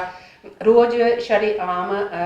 ਨਿਲਾਮ ਆਪਾਂ ਕਹਾਂਗੇ ਹੁੰਦੀ ਆ, ਉਹਨਾਂ ਨੂੰ ਤਸੀਹੇ ਦਿੱਤੇ ਜਾਂਦੇ ਆ, ਨਹੀਂ ਦਿਖਦੇ। ਤੇ ਨਾਲ ਦੇ ਨਾਲ ਕੈਪਟਨ ਸਰਕਾਰ ਅੱਗੇ ਵੀ ਅਸੀਂ ਹੱਥ ਜੋੜ ਕੇ ਬੇਨਤੀ ਕਰਦੇ ਹਾਂ ਕਿ ਤੁਹਾਡਾ ਪੰਜਾਬ ਸੂਬੇ ਦੇ ਵਿੱਚ ਔਰਤ ਜਿਹੜੀ ਹੈਗੀ ਆ ਉਹ ਸੇਫ ਨਹੀਂ ਹੈਗੀ। ਹਰ ਰੋਜ਼ ਘਰਾਂ ਦੇ ਵਿੱਚ ਤੇ ਭਾਵੇਂ ਬਾਹਰ ਜਿਹੜੀ ਹੈਗੀ ਆ ਔਰਤ ਦੀ ਇੱਜ਼ਤ ਜਿਹੜੀ ਹੈਗੀ ਆ ਉਹਨੂੰ ਕੁੱਤੇ ਦੀ ਤਰ੍ਹਾਂ ਨੋਚਿਆ ਜਾ ਰਿਹਾ ਆ। ਇੱਕ ਜਿੱਦਾਂ ਹਲਕਾ ਕੁੱਤਾ ਕਹਿ ਲਈਏ, ਹੱਡਾ ਰੋੜੀ ਦਾ ਕੁੱਤਾ ਕਹਿ ਲਈਏ, ਉਸ ਤਰ੍ਹਾਂ ਜਿਹੜੀ ਹੈਗੀ ਆ ਔਰਤਾਂ ਨੂੰ ਨੋਚ ਰਹੇ ਆ। ਤੇ ਕੀ ਗੱਲ ਤੁਹਾਨੂੰ ਇਸ ਸੂਬੇ ਦੀਆਂ ਔਰਤਾਂ ਦਾ ਦੁੱਖ ਜਿਹੜਾ ਹੈਗਾ ਤੁਹਾਡੀਆਂ ਮਹਿਲਾਂ ਤੱਕ ਨਹੀਂ ਪਹੁੰਚਦਾ? ਜੇ ਨਹੀਂ ਪਹੁੰਚਦਾ ਤਾਂ ਕੈਪਟਨ ਸਾਹਿਬ ਜਰਾ ਬਾਹਰ ਨਿਕਲ ਕੇ ਵੀ ਦੇਖ ਲਿਆ ਕਰੋ ਕਿ ਮੇਰੇ ਸੂਬੇ ਦੇ ਵਿੱਚ ਹੋ ਕੀ ਰਿਹਾ ਆ। ਕਿਉਂਕਿ ਰਾਜੇ ਮਹਾਰਾਜੇ ਤਾਂ ਆਪਣੀ ਪਬਲਿਕ ਨੂੰ ਇੰਨਾ ਦੁੱਖ ਨਹੀਂ ਦਿੰਦੇ ਸੀ ਜਿੰਨਾ ਸਿਮਰਨ ਦੁੱਖ ਅਸੀਂ ਹੁਣ ਸਹਿ ਰਹੇ ਆ ਨਾ। ਤੇ ਮੈਨੂੰ ਲੱਗਦਾ ਕਿ ਪੁਰਾਣੇ ਜ਼ਮਾਨਿਆਂ ਵਿੱਚ ਤਾਂ ਇਹ ਕੁਝ ਵੀ ਨਹੀਂ ਸੀਗਾ। ਤੇ ਹੁਣ ਇੱਕ ਸੋਸ਼ਲ ਮੀਡੀਆ ਜਿਹੜਾ ਹੋ ਗਿਆ ਆ ਉਹਦੇ ਨਾਲ ਚਲੋ ਜਿਹੜੇ ਇਹ ਰੇਪ ਕੇਸਿਸ ਜਾਂ ਬਾਕੀ ਕੁਝ ਨਿਕਲ ਕੇ ਬਾਹਰ ਆ ਰਹੇ ਆ, ਤੇ ਬਟ ਫਿਰ ਵੀ ਇਹ ਅਸੀਂ ਤਾਂ ਹੱਥ ਜੋੜ ਕੇ ਰਿਕੁਐਸਟ ਕਰ ਸਕਦੇ ਹਾਂ। ਤੇ ਨਾਲ ਦੀ ਨਾਲ ਪਬਲਿਕ ਨੂੰ ਵੀ ਅਸੀਂ ਰਿਕੁਐਸਟ ਕਰਦੇ ਹਾਂ ਕਿ ਆਪਣੇ ਜਿਹੜੇ ਹੈਗੇ ਆ ਬੱਚੇ ਆ, ਆਪਣੇ ਬੇਟੇ ਆ, ਲੜਕੀਆਂ ਦੇ ਨਾਲ ਨਾਲ ਉਹਨਾਂ ਨੂੰ ਵੀ ਥੋੜੀ ਕੁ ਸਿੱਖ ਮੱਤ ਦਿਆ ਕਰੋ ਕਿ ਪੁੱਤਰੋ ਜਦੋਂ ਬਾਹਰ ਨਿਕਲਦੇ ਆ ਘਰ ਤੋਂ ਤੇ ਬੇਗਾਨੀ ਔਰਤ ਜਿਹੜੀ ਹੈਗੀ ਆ ਭਾਵੇਂ ਮਾਂ ਭੈਣ ਆ ਤੇ ਕੋਈ ਵੀ ਹੈਗੀ ਆ ਤੇ ਉਹਨਾਂ ਦਾ ਰਿਸਪੈਕਟ ਉਦਾਂ ਹੀ ਕਰਿਆ ਕਰੋ ਜਿੱਦਾਂ ਤੁਸੀਂ ਆਪਣੇ ਘਰ ਅੰਦਰ ਵੜ ਕੇ ਆਪਣੀ ਸਕੀ ਭੈਣ, ਆਪਣੀ ਮਾਂ, ਆਪਣੀ ਤਾਈਆਂ ਚਾਚੀਆਂ ਤਾਂ ਜਾਂ ਆਪਣੇ ਰਿਸ਼ਤੇਦਾਰਾਂ ਦੀਆਂ ਔਰਤਾਂ ਦੇ ਨਾਲ ਕਰਦੇ ਆ। ਤੇ ਇਹ ਨਾ ਭੁੱਲਿਆ ਕਰੋ ਕਿ ਜੇਕਰ ਅਸੀਂ ਬੇਗਾਨੀ ਔਰਤ ਮਾਂ ਭੈਣ ਦੇ ਨਾਲ ਇਦਾਂ ਦਾ ਬਦਸਲੂਕੀ ਕਰਦੇ ਆ ਤੇ ਕਿਸੇ ਦਿਨ ਉਹ ਵੀ ਆਣਾ ਕਿ ਜਦੋਂ ਇਹ ਕੰਡੇ ਜਿਹੜੇ ਹੈਗੇ ਆ ਇਹ ਚੀਜ਼ਾਂ ਹੈਗੀਆਂ ਤੁਹਾਡੇ ਘਰ ਤੱਕ ਵੀ ਪਹੁੰਚ ਜਾਣਗੀਆਂ ਜੀ। ਤੇ ਸਿਮਰਨ ਚਲੋ ਅੱਜ ਦਾ ਜਿਹੜਾ ਹੈਗਾ ਆ ਇਹ ਵਿਸ਼ੇਸ਼ ਵਿਸ਼ਾ ਆਪਾਂ ਤਾਂ ਚੁਣਿਆ ਸੀਗਾ ਕਿ ਜਿਹੜੇ ਆਹ ਰੀਸੈਂਟਲੀ 2-3 ਕੇਸ ਹੋਏ ਆ, ਇਹਨਾਂ ਨੇ ਜਿਹੜਾ 3-4 ਸਾਲ ਦੀ ਕੁੜੀ ਦਾ ਜਿਹੜਾ ਕੇਸ ਸੀਗਾ ਉਹਨੇ ਸਾਰਿਆਂ ਨੂੰ ਇੱਕ ਹਿਲਾ ਕੇ ਰੱਖ ਦਿੱਤਾ ਉਹ ਕੇਸ ਸੀਗਾ। ਤੇ ਅੱਜ ਇਹ ਜਿਹੜਾ ਵਿਸ਼ਾ ਸੀਗਾ ਡਿਸਕਸ ਕਰਨਾ ਬਹੁਤ ਹੀ ਜ਼ਰੂਰੀ ਸੀਗਾ ਜੀ। ਤੇ ਅੱਜ ਦੀ ਖਬਰਸਾਰ ਦੇ ਵਿੱਚ ਇੰਨਾ ਹੀ। ਉਮੀਦ ਕਰਦੇ ਹਾਂ ਕਿ ਜਿਹੜੀ ਸਾਡੀ ਸਰਕਾਰ ਹੈ ਉਹ ਕੁਛ ਨਾ ਕੁਛ ਇਸ ਦਾ ਵੀ ਹੱਲ ਸਾਨੂੰ ਦੇਗੀ ਜ਼ਰੂਰ। ਤੇ ਅਸੀਂ ਤਾਂ ਬਸ ਅਪੀਲ ਹੀ ਕਰ ਸਕਦੇ ਹਾਂ, ਬਾਕੀ ਸਭ ਕੁਝ ਤੁਹਾਡੇ ਹੱਥ ਵਿੱਚ ਹੈ। ਤੇ ਹੁਣ ਮੈਂ ਤੁਹਾਡੇ ਕੋਲੋਂ ਇਜਾਜ਼ਤ ਲੈਣੀ ਹੈ ਤੇ ਤੁਸੀਂ ਵੇਖਦੇ ਰਹੋ ਵੌਇਸ ਆਫ ਪੰਜਾਬ ਟੀਵੀ। ਸਤਿ ਸ਼੍ਰੀ ਅਕਾਲ।